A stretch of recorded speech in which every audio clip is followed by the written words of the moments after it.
Bwana Yesu na asifiwe. Asubuhi ya leo mpenzi mtazamaji, ni siku ya Jumapili ambapo tunamshukuru Mwenyezi Mungu maana mkono wake na nguvu zake ameweza na kutubeba kwa wiki yote, na siku ya leo ni ile siku ambayo iko na umuhimu mkubwa sana katika maisha yetu, maana huwa tunatoka tunafika pale kanisani, tunabarikiwa, tunamsifu tu Mwenyezi Mungu.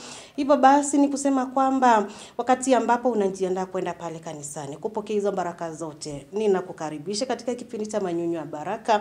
Hizo baraka ukaziweze na kuzipokea hapa kwanza asubuhi ya leo. Karibu sana tukaweza na kuendelea na kubarikiwa pamoja na mtumishi wa Mwenyezi Mungu ambaye ni Pastor Zacchaeus Kaesa kutoka kanisa la ABC Konza City, mkaa Pastorate Makueni Sub Quarter. Karibu. Jambo mtazamaji wangu, namshukuru Mungu kwa ajili ya kuiona asubuhi njema ya leo. Karibu ili tupate kushirikiana kwa pamoja. Tutapata somo katika kitabu cha Ruth, sura yake ni ya pili, sura yake ni ya kwanza, aya ni ya 22. Kitabu cha Ruth, sura yake ni ya kwanza, aya yake ni ya 22.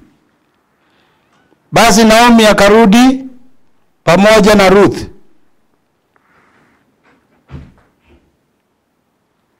Tasoma tena. Basi Naomi akarudi pamoja na Ruth Moabu, mkewe, ambao walirudi kutoka nchi ya Moabu. Nao wakifika Bethlehemu mwanzo wa mavuno ya shairi. Mpendwa mtazamaji, naomba tuombe kwa ajili ya neno la Bwana. Baba mtakatifu, katika jina la Yesu Kristo, asante kwa ajili ya kibali cha uhai asubuhi ya leo. Kwa ajili ya neno lako Mwenyezi Mungu, nitakapolizungumzia Bwana uwe pamoja nami. Barikia mtazamaji na ukazidi kumuongoza na kumsaidia, tukapate kushirikiana kwa pamoja ili jina lako litukuzwe. Kwa Yesu Kristo aliye Bwana mkombozi wetu tumeomba. Amen. Leo tutazungumzia juu ya mji huu wa Bethlehemu. Mji wa Bethlehemu ulikuwa maili 5 kutoka Jerusalem. Uliweza kutembea maili 5 ili ukapate kufika pale mji wa Bethlehemu. Ruth na Naomi walirudi Bethlehemu ili ulikuwa ni mpango wa Mungu ukapate kutimia.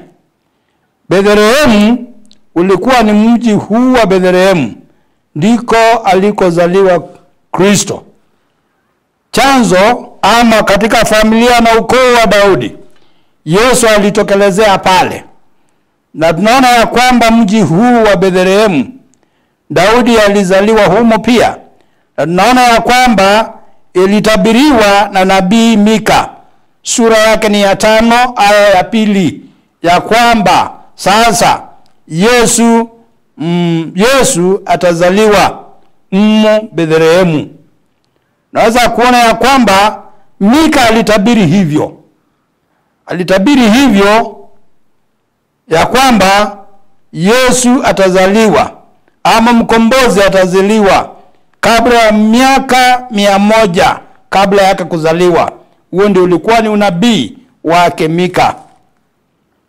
Ukoo wa Daudi, na alizaliwa umbo la mwanadamu. Huyo Yesu alikuwa na mwili kama mimi na wewe. Alikuwa pia ana maumbile vizuri, lakini ndani yake uungu ulikuwa ndani yake. Tunaweza kuona ya kwamba wakati huo kulikuwa na kuharibiwa ama kulikuwa na kuhesabiwa kwa watu. Na ndipo sababu ilikuwa ya kwamba pamoja na kuhesabiwa kwa watu, siku ya Yesu kuzaliwa ilitimia wakati huo. Waliingia katika nyumba zote, wakakuta ya kwamba vyumba vimejaa, hakuna nafasi ya Mwokozi kuzaliwa. Hivyo basi akalazwa kuzaliwa horini mwa ng'ombe.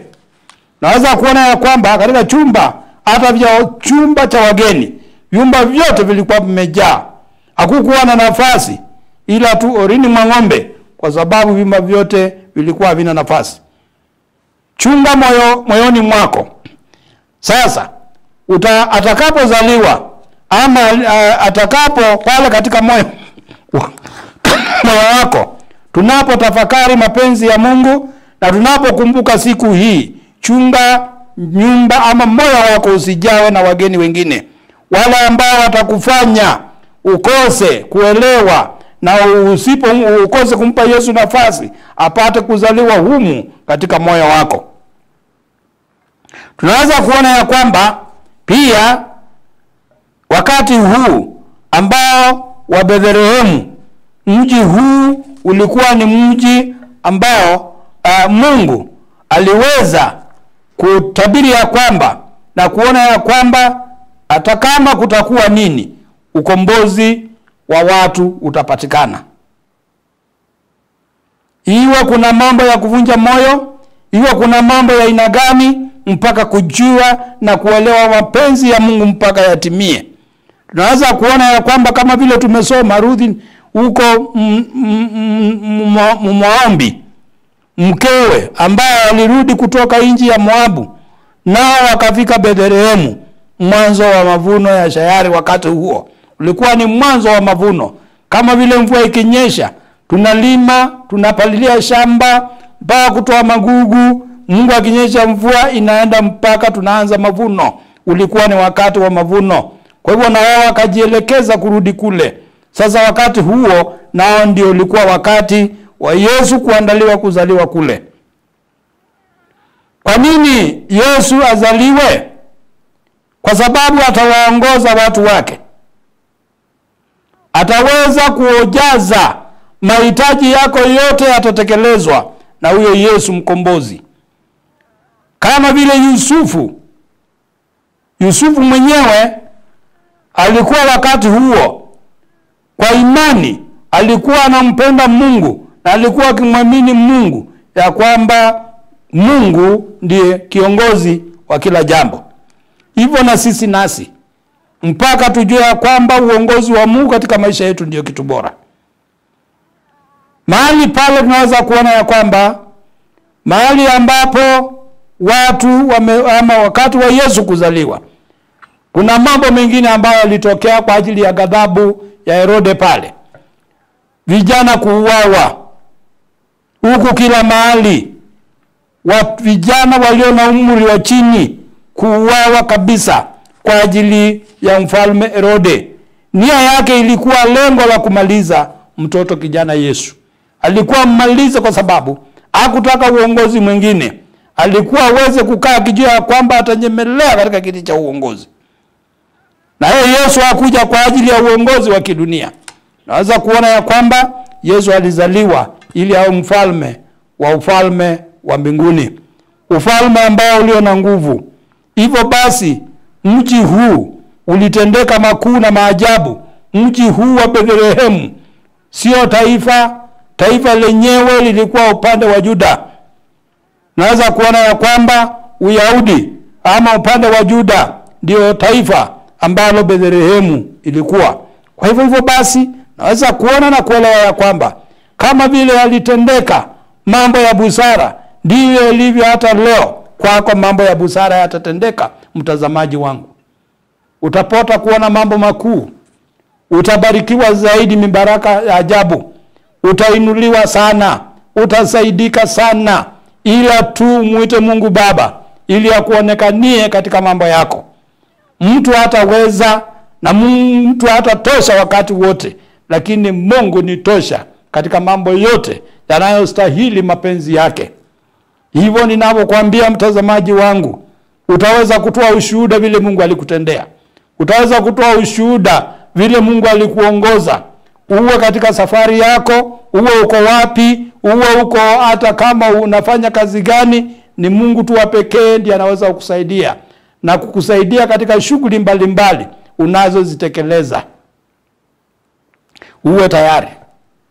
Unajiandaa vipi kukumbuka kuzaliwa kwa Yesu Kristo katika moyo wako ama katika roho yako?